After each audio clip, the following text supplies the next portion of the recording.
madaxa calooshooda u shaqaystayaasha Ruushka Yevgeny Prigozhin ayaa lagu daray liiska rakaabka diyaarad khaas ah oo ku burburtay waqooyiga magaalada Moscow halkaas oo ay ku dhinteen dhammaan 10 qof oo saarnaa sida ay sheegeen mas'uuliyiinta Ruushka tan iyo markii ay fallaagoobeen ciidamada Wagner bishii Juun ee sanadkan 2023 ay isku dayeen inay afgambiyaan madaxweynaha dalkaasi Vladimir Putin hogaamiyaha ciidamada calooshooda u shaqaystayaasha ah ee Prigozhin ayaa loo arkay caqabadii ugu weyneed ee soo wajahda madaxweynaha Ruushka Vladimir Putin tan iyo markii uu xukunka qabsaday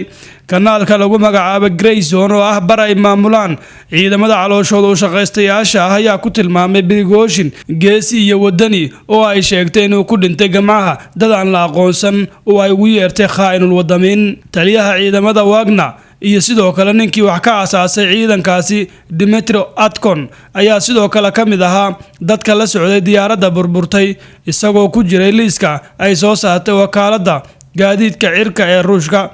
Grayson kanaalka Telegramka ah ee la rumaysan yahay inuu xiriir la leeyahay ciidamada calooshooda u shaqaystayaasha Wagner ayaa sidoo kale sheegay in Atkin la dilay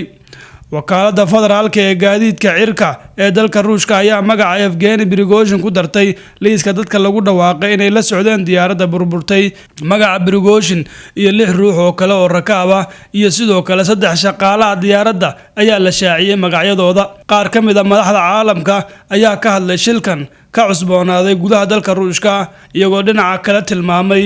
waxa uu yahay Vladimir Putin ka maamula dalka Ruushka Mareykanka madaxweynaha dalka Mareykanka Joe Biden oo muddooyinkii u dambeysay aad ula socday xaaladda dalkaasi ayaa sheegay inuusan la yaabin warka sheegaya in Prigozhin uu ku dhintay shil diyaaradeed oo ka dhacay gudaha Ruushka xaqiiqda ma garanayo waxa dhacay laakiin lama yaabin Biden ayaa yiri isagoo sii raaciyay ma jiraan wax badan oo ka dhacaya Ruushka oo uusan Putin ka dambaynin laakiin ma garanayo si aan u ogaado jawaabta Ukraine kaaliyaha madaxweynaha Ukraine Mikhailo Podolyak ayaa ku soo qoray baraha bulshada ee uu isticmaalo burburka diyaaraddu waxa uu ahaa calaamad ka timid kriminaalka laga maamulo dalka Ruushka cid kasta oo muujisa daacad darro sidaas oo kale ayaa loo dilayaa kharajinta Prigozhin iyo taliska Wagner 2 bilood kadib isku dayga afgambiga waa calaamad ka timid Putin oo ku socota madaxda Ruushka ka hor doorashooyinka 2024 lagu wado inay ka dhacaan dalkaas Ruushka iska jir daacad la'aantu waxay la mid tahay dhimashada ayuu yiri Podolyak oo ah kaaliyaha madaxweynaha dalka Ukraine Volodymyr Zelensky UK